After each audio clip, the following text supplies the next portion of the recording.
This episode is brought to you by Vital Farms. Isn't it bullshit to have to question where your food comes from? At Vital Farms, you can trace your pasture-raised eggs all the way back to the source, the pasture. On the side of each pasture-raised carton of eggs, you'll find the name of the farm where your eggs were laid. And when you look the farm up on their website, you'll get a peek at all the sunshine, fresh air, and open space the hens enjoy. Learn more and find out where to buy them at vitalfarms.com. Vital Farms, keeping it bullshit-free. This episode is brought to you by Klaviyo, the platform that powers smarter digital relationships. With Klaviyo, you can activate all your customer data in real time, connect seamlessly with your customers across all channels, guide your marketing strategy with AI-powered insights, recommendations, and automated assistance, deliver experiences that feel individually designed at scale, and grow your business faster. Power smarter digital relationships with Klaviyo. Learn more at klaviyo.com/Spotify. That's KLAVIYO.com/Spotify. LinkedIn presents.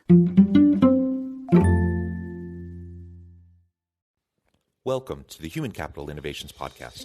We're your source for personal, professional, and organizational growth and development, where we share original research, explore industry trends, and interview executives and thought leaders from across the globe. We hope you join us often for practitioner-oriented content around all things related to leadership, HR, talent management, organizational development, and change management. Maximize your personal and organizational potential with Human Capital Innovations Podcast.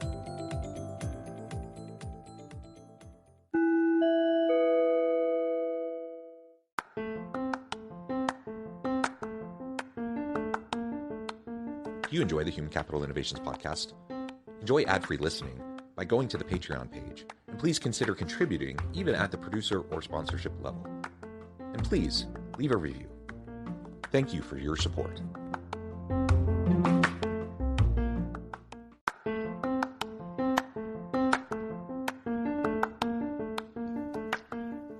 Welcome to the Human Capital Innovations Podcast. In this HCI podcast episode, I talk with Dr. Amin Sanaia about key leadership attributes and servant leadership.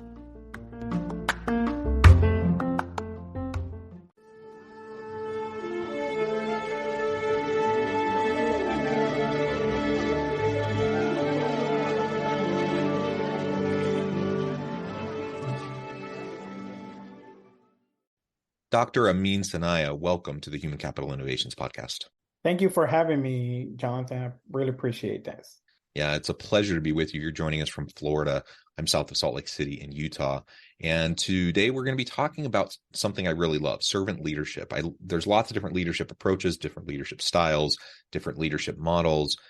I'm of the opinion that servant leadership can and probably should be at the core of any sustainable, successful, long-term leader. So we're going to be exploring key leadership attributes of servant leadership and how we can go about developing those. As we get started today, I just wanted to share Amin's bio with everybody. As someone with extensive experience as an author, professor, servant leader, and professional speaker with the John Maxwell certification, Dr. Amin Sanaia has toned his coaching skills with critical attention to detail, experimenting with various techniques and learning from colleagues he admires. As a result, he has developed a passion for serving others and galvanizing others to grow their skills and adopt an altruistic mindset that puts people above profits. I love that. Thank you for the background. Anything else you would like to share with me or the audience by way of your background or personal context, or anything you'd like to highlight before we dive on into the conversation? Just one thing that I'm passionate about being a servant leader, serving people. What you said at the beginning, the importance of servant leadership, it should be at the core of every leader, because as leaders, we are only as successful as the people that we serve. Yeah, and I do want to clarify as well, like certainly there are lots of models, there are lots of styles, and different circumstances call for different approaches to leadership, and different people within your organization might respond better to certain styles than others. And so I'm not advocating, I don't think you're advocating for a one-size-fits-all approach that everyone has to be a servant leader in everything that they do all the time. You know, sometimes there are other approaches that are appropriate and are necessary. From my perspective, I think servant leadership is more about the foundational components behind how and why I lead, the foundational motivations, and ultimately that the why I think is really important. And so if I'm in leadership for it to be all about me, to get ahead in my career, to make myself look good, for people to talk about me, etc., if that's my sole goal in leadership, inevitably I'm going to end up exploiting people around me to make myself look better. That's just kind of the way it is. And so I think at the core, if I'm going to be focused on being a servant leader first and foremost, it just means that I'm going to notice and work towards supporting my people in every way that I can. And there's altruism in that, certainly, but there's also self-interest in that, because the reality is, if I recognize the best way for me to look good as a leader is to maximize the potential of those around me, and the best way to do that is by supporting them and being with them and helping them. If I can do that, if I can be there for my people and help them be the best they can be, they're going to have more meaning and purpose in their work. They're going to be better performers. They're going to be better team members. They're going to help the organization perform better. All of that makes me look like a brilliant leader. So, I mean, really, from a human case and from a business case, it makes perfect sense for us to try to adopt a more servant leadership approach and ultimately invest in our people. I think that's really what we're advocating for today. So we're going to unpack that as we move on. Any other comments you wanted to make before we dive on in? No, I mean, I think the clarification that you made was right on point, because it's not just about serving leader. Obviously, there's other leadership styles, and depending on certain situations, you have to use more of an authoritarian style, especially if you're having some change and change going on.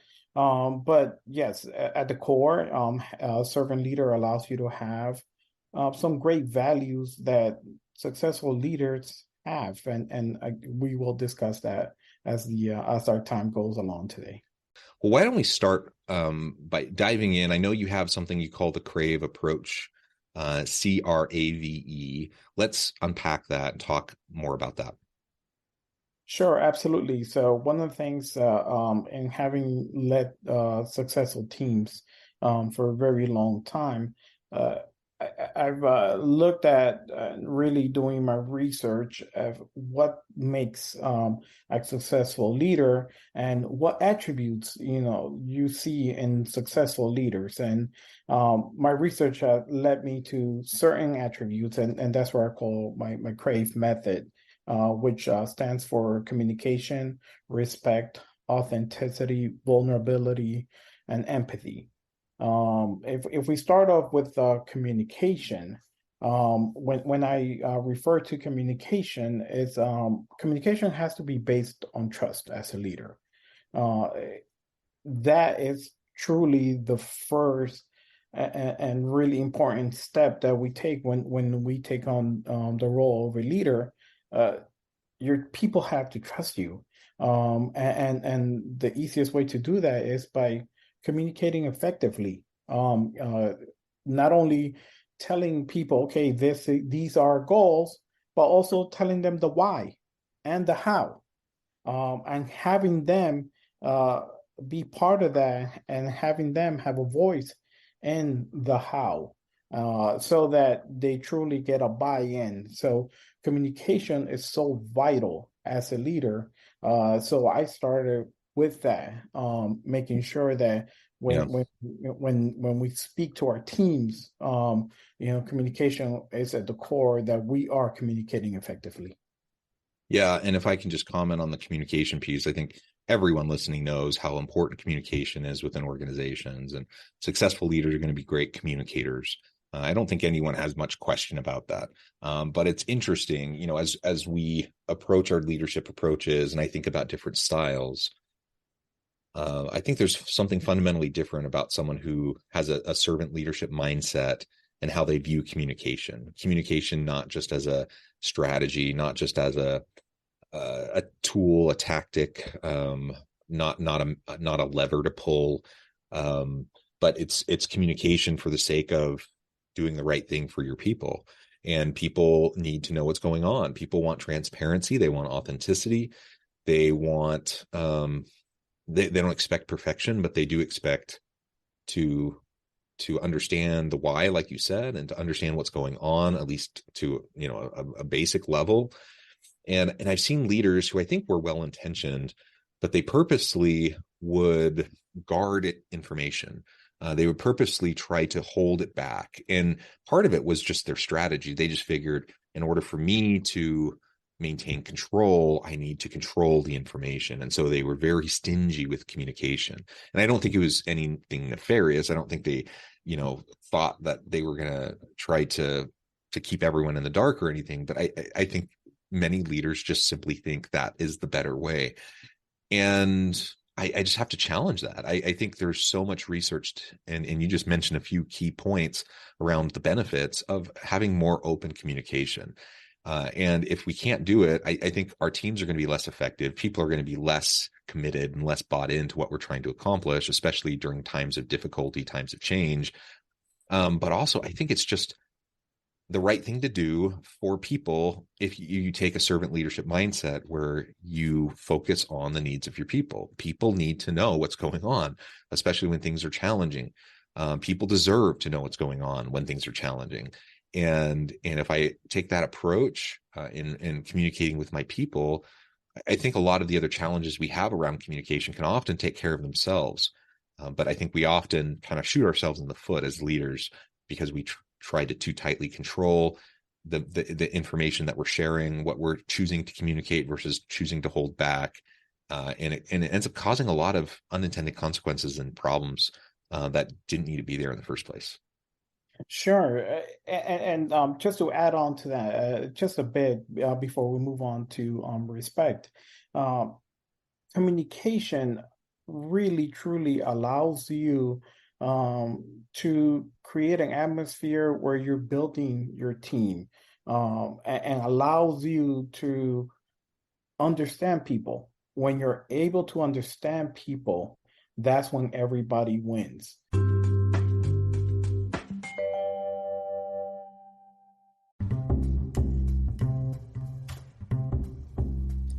With the busy fall season just around the corner, you might be looking for wholesome, convenient meals for jam-packed days. Factor, America's #1 ready-to-eat meal kit, can help you fuel up fast with chef-prepared, dietitian-approved, ready-to-eat meals delivered straight to your door. You'll save time, eat well, and stay on track with your healthy lifestyle. Refresh your healthy habits without missing a beat and choose from 34 plus weekly flavored packed, dietitian-approved meals ready to eat in just 2 minutes.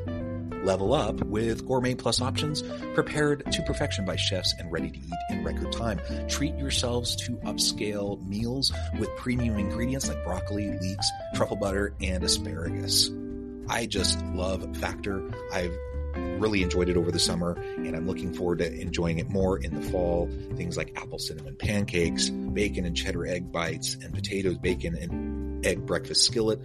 Or for an easy wellness boost, try refreshing beverage options like cold pressed juices, shakes, and smoothies. This August, get Factor and enjoy eating well without the hassle. Simply choose your meals and enjoy fresh, flavor-packed meals delivered to your door. Ready in just 2 minutes, no prep, no mess. Head to factormeals.com/HCI50 and use code HCI50 to get 50% off. That's code HCI50 at factormeals.com/HCI50 to get 50% off.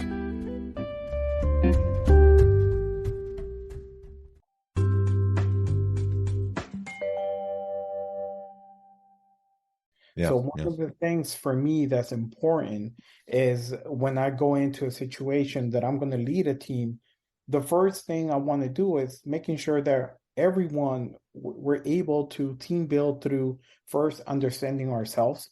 Mm-hmm. If you can't understand yourself, it's going to be really hard to understand others, which is the second part. Understand yourself, then you understand others, and finally valuing the differences of each other, because we are humans, we're unique unto ourselves. And that communication is what allows that to be able to make a dynamic team. Yeah, I love it. All right, the R, respect. Tell us more about that. So when I reference respect, respect for me is important.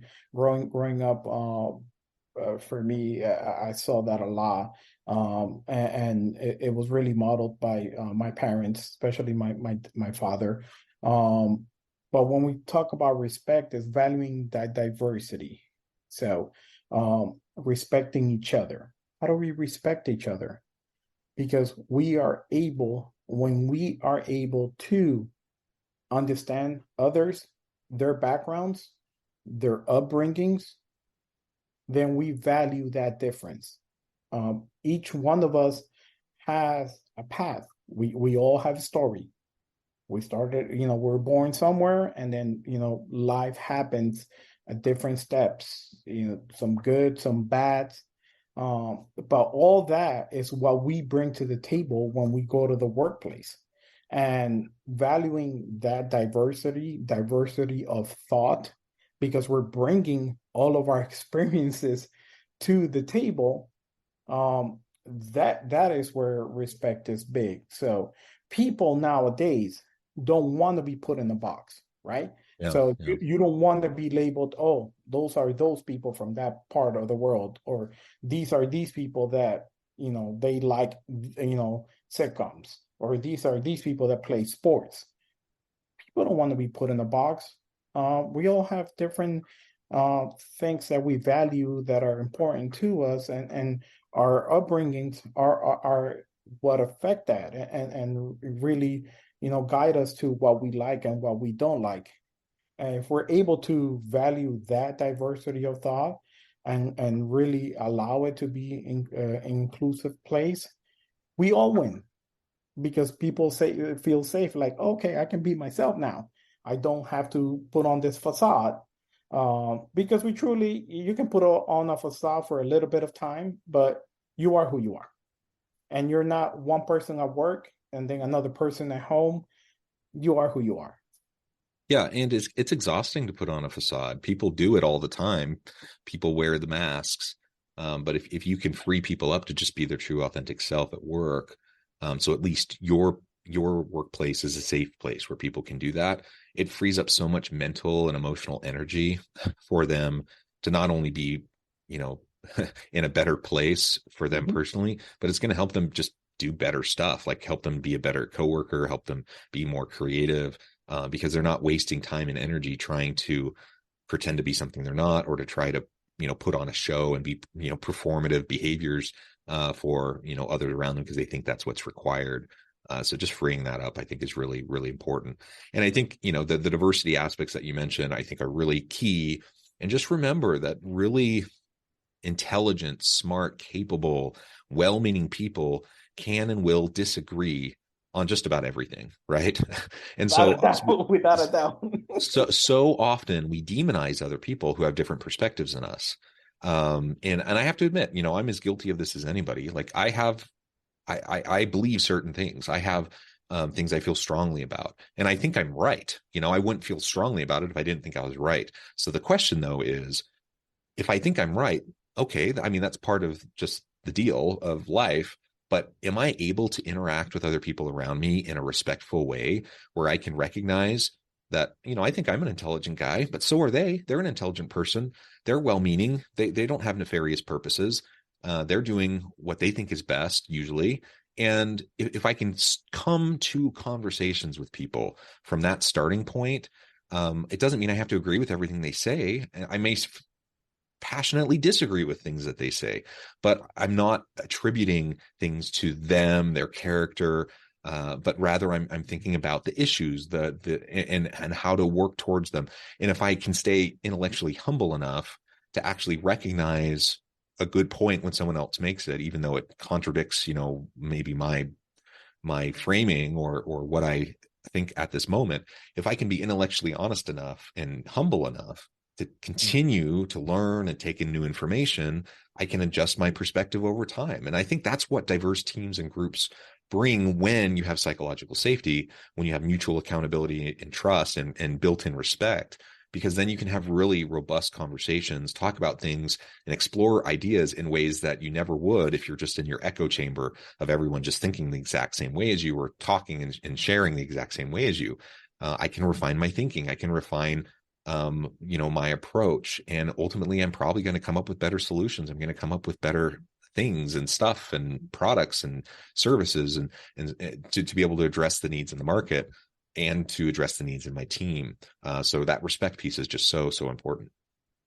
Yes, and let me just add one thing to what you said. And I'm glad you said certain things that you brought up. So when you find yourself in a conversation with someone that thinks different than you or has a different opinion, what's it going to cost you just to listen? Yeah. Is it going to cost you anything? Really, it's not. You have your beliefs. People, just as you have very strong beliefs, other people have very strong beliefs. But if you listen to them and maybe listen to their reasoning, maybe you learn something. Who knows? So it's just having that open mind of, you can listen, but you don't have to allow everything that you listen to or believe everything you listen to blindly. But there's nothing wrong with Yeah. listening to others' points of view. You can learn something. Yeah. And to that point, some people, I do think overall we're so polarized. We have such a hard time just having civil dialogue with each other when people disagree. And Yes. so we need to work on that as a society within the workplace, certainly. And there's this misconception that I see among some people that they think if I disagree with you, or, so we're having this conversation, you and I, Amin, are having this conversation. You say something, I disagree with you when you say it. Sometimes people will take that and say, well, see, you're not respecting me. You're not respecting my point of view. You're not open. That's silly. That's not what we're talking about. We're talking about respecting the person's right to have a difference of opinion, to be gracious, to be compassionate, to be, to give the best faith interpretation to what they're saying. Like, that's what we're talking about. That's showing respect. We can have respectful dialogue back and forth. I never have to agree with you. That's not part of the deal of respect. Respect just means I have to be willing to listen. I have to be willing to honor your intentions and give you the benefit of the doubt and those sorts of things. But I don't have to believe what you say, or I don't have to buy into what you say. I can continue to hold my beliefs and my strong opinions after we have a conversation. But if I'm truly listening to you with the intention to understand where you're coming from, chances are I will, at minimum, grow to develop some appreciation for your perspective, develop some empathy for your approach and your perspective, and perhaps I'll even find new information that will help me adjust my perspective in a healthy way. Yes, without a doubt. I mean, what you said, it's very powerful, and maybe we need to start taking debate classes at school. But we'll move on. So we're authenticity. This is one that for me growing up was really important because I was born in another country, so I wasn't born here, and I came to this country. While I came at a very early age, I had to learn a new language. It was a culture shock, and while I'm better at it now, I do have an accent. So that accent is part of my authenticity of who I am. So really being able to allow people to be who they are, it's important. You get the most out of people when they feel comfortable, when they're able to bring their whole self to work. Yeah. Without that, you're not going to get the best out of your people, out of your teams. So it's okay as leaders that we allow people to be themselves. We don't need to tell them, no, you have to be this person, this persona. No, not really. You're not getting the best out of someone when you do that.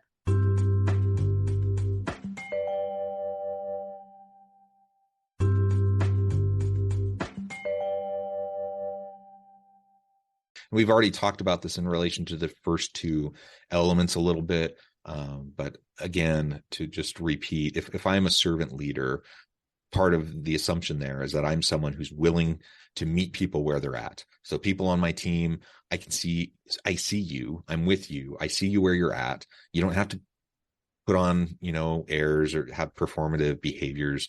Be who you are. Now, I might coach you, I might mentor you, I might try to help you develop into the person I think you can become. And in some ways, that requires growth, that requires change. Everyone can improve, everyone can grow. But that doesn't mean I'm going to be petty about things that don't matter. And I think so many people, view it that way. Like, I don't need to comment on your clothing. I don't need to comment on your hairstyle. I don't need to comment on your, your makeup. I don't need to comment on like a lot of things. Um, Probably most things are Mm-hmm. just fine the way they are. But when it comes to particular leadership skills and competencies and capabilities or specific specialized skill within the job, those are the things I can help you with. Those are the things I'm going to try to develop with you. And people can have different styles, different approaches. And not everyone can or should try to be just like me. If I have a whole team of me, then I have a team that's not going to be very successful. So I really should have a team where everyone feels comfortable to just be who they are and come and show up that way at work. Absolutely. When we talk about vulnerability, so let's go there. Being vulnerable is not easy as a leader. So you'll see some leaders that are much are against it. Their style is more authoritarian, and they are like, no, I cannot be vulnerable. That's a sign of weakness. Well, it's not. Nowadays, people want to be able to relate to their leaders. So the leader cannot be so far ahead where people cannot relate to them. So what can you do? Be vulnerable. Me as a leader, if I'm in a when I'm in leadership positions, guess what? First thing I do is make fun of myself. That puts everyone at ease. It lets them know, hey, it's okay. I'm human. Or I make a mistake. The first one, I raise my Yeah. hand. Hey, I made a mistake. It's good. It's human. We're not going to let you go because you made one mistake. I mean, obviously, if it's something that Yeah. is illegal, immoral, something like that's different. But making a mistake, that's how you learn. Who doesn't make a mistake? I make mistakes every day. It's how you learn from those mistakes. So being vulnerable, it's really, I mean, something that every leader should look at and be okay with it. So let me ask you a question, John. You remember that movie Patch Adams? Yeah. Famous movie. So there's multiple scenes on there that are very powerful, but the scene at the end when he's having to go in front of the board and give his reasonings of why he's running this unlicensed clinic, and he brings up the point of indifference.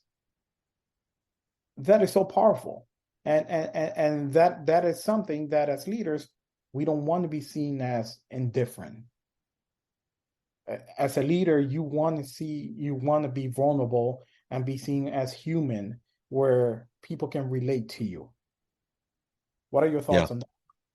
No, absolutely. And it really goes hand in hand. Modeling appropriate vulnerability is really important within your teams. You just said a little bit of honest self-deprecation, acknowledging when you make a mistake. It frees up everyone else to recognize and be a little bit more comfortable in their own skin and to realize, perfection is not the standard here. What I'm expected to do is learn and grow. And that means that there will be times that I try things that don't work as well as I had hoped.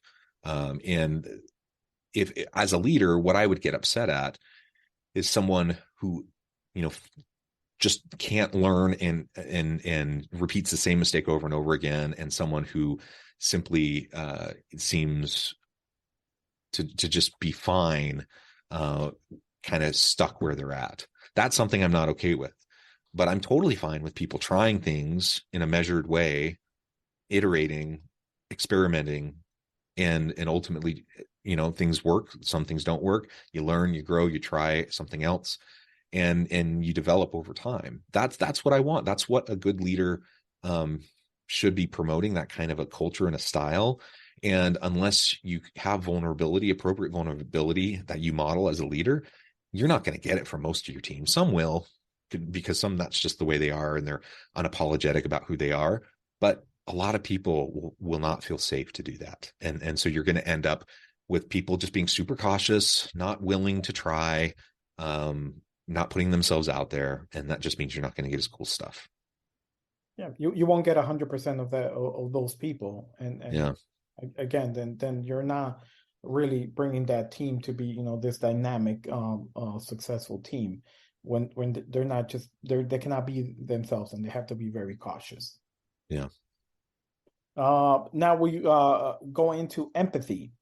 So empathy for me, I have a healthcare background, so that is something that as working in healthcare, it really should be something that be part of a prerequisite.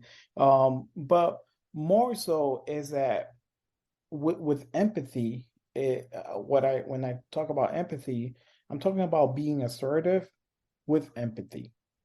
And what does that mean? It's like, whoa, what are you talking about? How can you be assertive with empathy? Is as a leader that it's okay to create a culture where people can disagree without making it personal. And that's important in a team dynamic. And if you truly want a team that is going to be able to be themselves and say their piece, you have to allow that, where we can have a conversation, but we don't have to make it personal. And you can allow your teams to disagree with you as the leader, and you're not going to take it personal.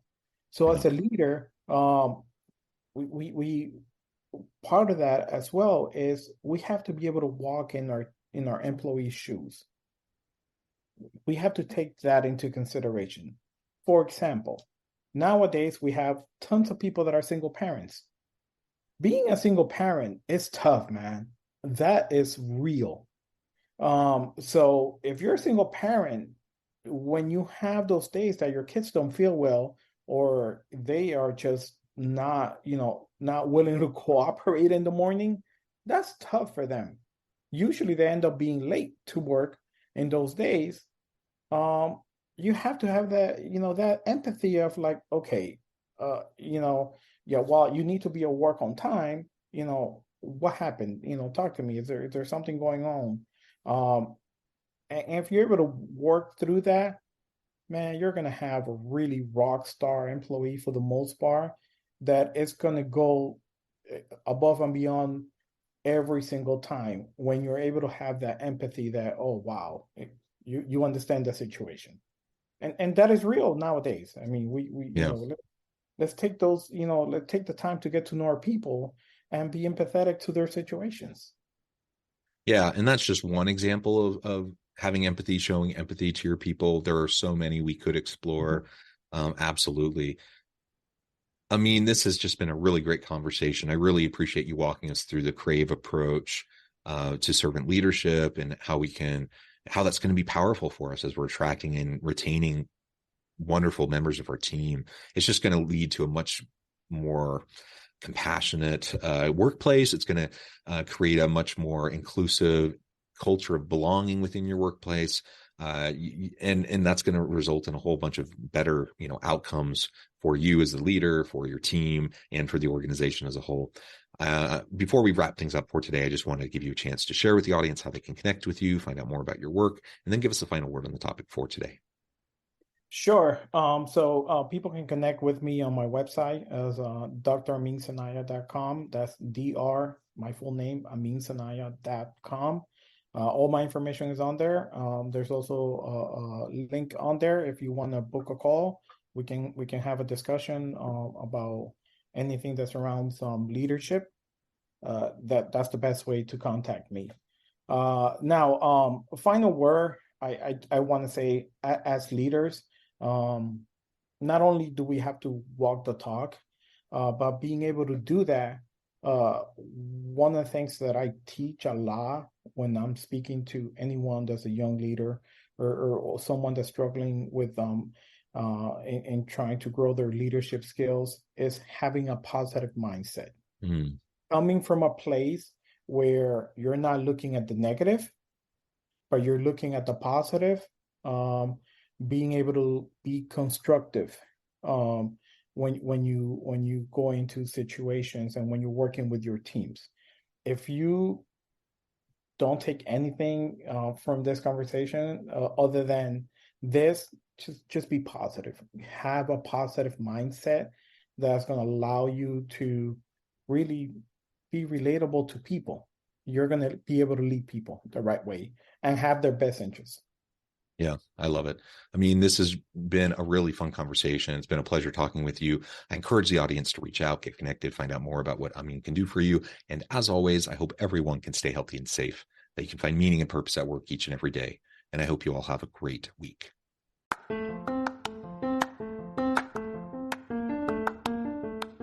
Do you enjoy the Human Capital Innovations podcast? Enjoy ad-free listening by going to the Patreon page, and please consider contributing even at the producer or sponsorship level. And please leave a review. Thank you for your support.